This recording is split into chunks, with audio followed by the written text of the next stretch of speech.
کیا آپ یا آپ کے بچے قرآن سیکھنا چاہتے ہیں؟ جو حضرات ابھی تک قرآن کریم نہیں سیکھ سکے یا اپنے بچوں کی قرآنی تعلیم کے لیے فکر مند ہیں تو گھر بیٹھے 30 منٹ روزانہ دے کر قرآن کریم تجوید اور ترجمے کے ساتھ سیکھ سکتے ہیں اور حفظ بھی کر سکتے ہیں۔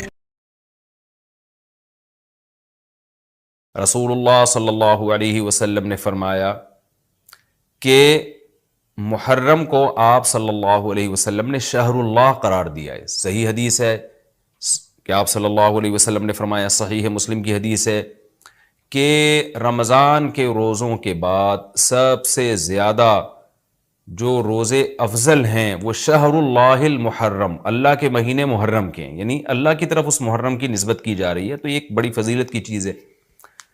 اور قرآن میں جن 4 مہینوں کو محترم قرار دیا ہے، عرب ان مہینوں میں جنگ و جدال کو حرام سمجھا کرتے تھے کہ یار یہ ناجائز ہے، اس میں جنگ نہیں کرنی چاہیے، ان مہینوں کا احترام لازم ہے۔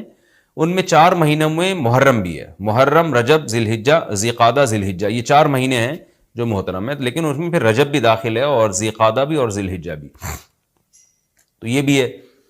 اور 10 محرم کے روزے کی بڑی فضیلت ہے، آپ صلی اللہ علیہ وسلم نے فرمایا 1 سال کے گناہوں کی معافی کا ذریعہ بنتا ہے، لیکن آپ نے فرمایا کہ یہودیوں کی مشابہت نہ کرو، کیونکہ یہودی 1 روزہ رکھتے ہیں تو ہم 9، 10 یا 10، 11 2 روزے ملائیں گے، تو یہ محرم کی فضیلت ہے۔ اور یہ کیوں ہے اس کی ہمیں وجہ معلوم نہیں ہے۔ جیسے کسی نے ابھی بھائی نے سوال پوچھا نا کہ اس میں کوئی واقعات ہوئے تھے، تو پہلے میں بتا دوں 10 محرم میں جب نبی صلی اللہ علیہ وسلم نے محرم کے مہینے کی یہ فضیلت بیان کی تو اس کو کسی واقعے کی بیس پہ بیان نہیں کی ہے۔ اس بارے میں جتنے واقعات ہمارے پاس منقول ہیں کہ آدم علیہ السلام جنت سے زمین پہ آئے تھے، یا قیامت آئے گی اس دن، یا یہ کہ اور پتہ نہیں کیا کیا، ابراہیم علیہ السلام کو آگ میں ڈالا گیا، یہ سب من گھڑت ہیں، اس کی کوئی حقیقت نہیں ہے، موضوع روایتیں ہیں۔ البتہ اس دن موسیٰ علیہ السلام اور بنی اسرائیل کو فرعون سے نجات ملی تھی، اس بارے میں روایت سندن بہتر ہے، یعنی اس کو مستند روایت کہا جا سکتا ہے۔ تو وہ یہ کہا جا سکتا ہے کہ 10 محرم کو موسیٰ علیہ السلام اور بنی اسرائیل کو اللہ نے فرعون سے نجات دی تھی، اسی بیس پہ یہودی روزہ رکھا کرتے تھے اس دن۔ تو یہ روایت کے علاوہ باقی جتنے بھی واقعات ہیں سب من گھڑت ہیں۔ باقی حضرت حسین رضی اللہ تعالی عنہ کو جو کربلا میں شہادت ملی ہے، وہ تو 10 محرم، وہ تو فضیلت تو اسلام میں پہلے سے تھی، تو حضرت حسین رضی اللہ تعالیٰ عنہ کا واقعہ تو بعد میں ہوا ہے، تو اس سے حضرت حسین کی شہادت کو اور فضیلت مل گئی کہ آپ کو ایک مقدس دن میں اللہ تعالیٰ نے شہادت عطا فرمائی ہے۔ محرم میں حلیم بھی بناتے ہیں لوگ، تو بے اصل چیز ہے، بدعت ہے، کوئی ثواب سمجھ کے کریں گے بدعت ہے۔ بعض لوگ کہتے ہیں ہم ثواب سمجھ کے نہیں کر رہے، ویسے ہی سب بنا رہے ہیں تو ہم بھی بنا رہے ہیں، تو بدعت کی تائید تو ہو رہی ہے نا۔ آپ پورا سال پڑا ہے حلیم کھانے کے لیے، آپ کو کیا مصیبت ہے کہ آپ محرم ہی میں دیگ پکائیں؟ پورے سال کیوں نہیں پکا رہے تھے آپ؟ تو جب ایک رسم معاشرے میں غلط رسم پھیل جاتی ہے تو اس کا بائیکاٹ کرنا چاہیے، تو آپ نہ بنائیں، کسی اور مہینے میں بنا لیں آپ۔ تو پوری رات دیگیں چل رہی ہوتی ہیں، مذہب کے نام پہ تو یہ کام نہ کیا جائے نا۔ اور جو لوگ کہتے ہیں مذہب کے نام پہ نہیں کر رہے، ہم تو ویسے انٹرٹینمنٹ کر رہے ہیں، تو یار کسی اور دن کر لو بھائی، تم پورا سال پڑا ہوا ہے نا، ہم نے کب کہا ہے کہ آپ دیگیں نہ پکائیں؟ آپ پکائیں، پوری رات گھوٹے لگائیں اس میں، کسی اور دن کر لیں آپ۔ اس لیے اسلام کو بچائیں خرافات سے، اسلام کو ہمارے ذمے ہے کہ ہم اسلام کو اسلام وہی ہے جو نبی لے کر آئے، الیوم اکملت لکم دینکم واتممت علیکم نعمتی ورضیت لکم الاسلام دینا۔ اللہ کہتے ہیں آج کے دن میں نے دین مکمل کر دیا۔ جب یہ آیتیں نبی پہ نازل ہو گئیں تو اس میں حلیم نہیں تھا، محرم کا حلیم، تو دین مکمل ہو چکا، اس کو رہنے دیں آپ۔ اور پھر وہی ہے کہ جب آپ روزہ رکھیں گے تو حلیم کھائیں گے کس وقت؟ رات کو آپ کھائیں گے تو رات کو تو ویسے ہی کم کھانا چاہیے، سونے کے لیے اللہ نے رات بنائی ہے، کھانے پینے کے لیے تھوڑی بنائی ہے رات، دن میں آپ نے روزہ رکھنا ہے، تو وہ یہ روزے سے بھی میچ نہیں کر رہا یہ جو حلیم ہے نا، اس لیے اس سے اجتناب کریں، ایوائڈ کریں۔ جو گلی کے لوڑے لپاڑے بنا رہے ہوتے ہیں ان کو محبت سے سمجھا دیں، یار اگلے دن بنا لو، باز آ جائے ٹھیک ہے، نہیں تو پھر نکل لیں آپ پتلی گلی سے، الجھے نہیں لوگوں سے۔ تو یہ محرم کے حوالے سے کچھ باتیں تھیں۔ بھائی نبیل بھائی کوئی بات رہ تو نہیں گئی ہے آپ کے ذہن میں ہو تو بتا دیں تاکہ۔ اچھا، ایک اور سوال سبیلوں کے حوالے سے پوچھا جاتا ہے کہ محرم میں سبیلیں لگانا، ان سبیلوں سے پانی پینا، تو دیکھیں وہ بھی شیعہ حضرات کا مسلک ہے، ان کا کانسیپٹ ہے کہ وہ حضرت حسین کے نام کی سبیلیں لگاتے ہیں۔ میں بار بار کہہ رہا ہوں کسی کو چھیڑے نہیں، اپنا مسلک چھوڑے نہیں، دوسرے کو چھیڑے نہیں۔ یہ میں اہل سنت والجماعت کے لیے مسائل ریکارڈ کروا رہا ہوں کہ ہمارے لیے کسی بھی چیز کے جائز اور ثواب ہونے کے لیے دلیل کی ضرورت ہے۔ دلیل قرآن و سنت ہے، صحابہ ہیں، تو ہمیں نہ اہل بیت سے اس کا کوئی ثبوت ملتا ہے، نہ صحابہ سے، نہ قرآن و سنت سے کہ محرم میں صحابہ نے سبیلیں لگائیں۔ حضرت حسین رضی اللہ تعالیٰ عنہ کی شہادت کے بعد اہل بیت میں سے کسی نے سبیلیں لگائی ہوں یا انہوں نے سبیلیں لگانے کا حکم دیا ہو، کہیں بھی نہیں ملتا۔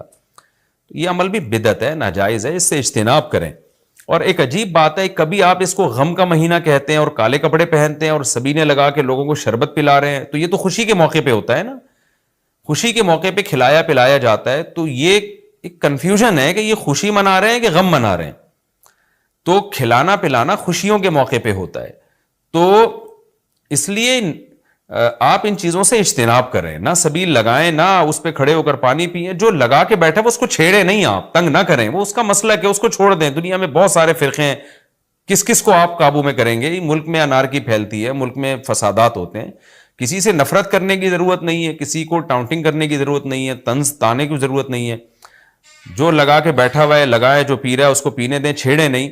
لیکن میں آپ کے لیے یہ کہہ رہا ہوں جو اس وقت میرا پروگرام سن رہے ہیں، اگر آپ قرآن و سنت ہی کو فالو کرتے ہیں، آپ اہل سنت والجماعت میں ہیں، یا تو میں بار بار کہتا ہوں نا پورے شیعہ ہو جائے نا، پھر آپ ڈبل مسلکوں پہ چلنا تو یہ دنیا میں کسی کا بھی اصول نہیں ہے کہ آدھا ادھر آدھا ادھر، وہ تو کہیں کا بھی نہیں ہوتا۔ یا تو پورے ادھر ہو جائیں یا پھر پورے اہل سنت والجماعت بن جائیں۔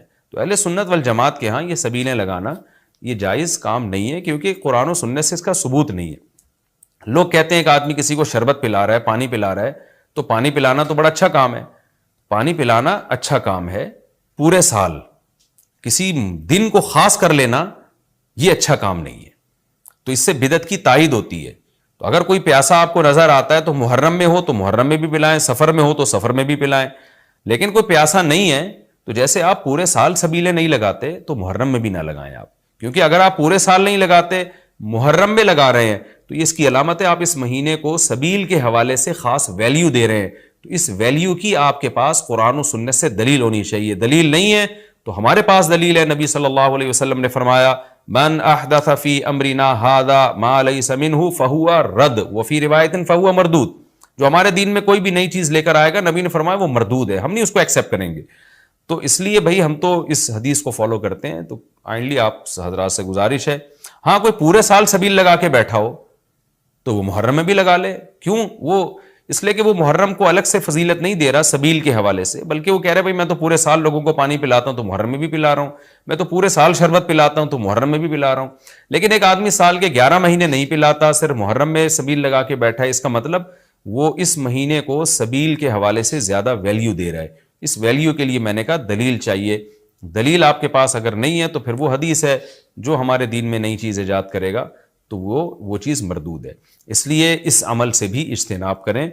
دیکھیں جنت میں جانے کے لیے ہمیں وہ کام کرنے پڑیں گے جو اللہ رسول نے بتائے ہیں، اور اس میں اپنی طرف سے ایڈیشن کرنا یہ ناجائز ہے۔ اس عمل کو شریعت میں بدعت سیئہ کہا جاتا ہے۔ اللہ تعالی ہماری حفاظت کرے۔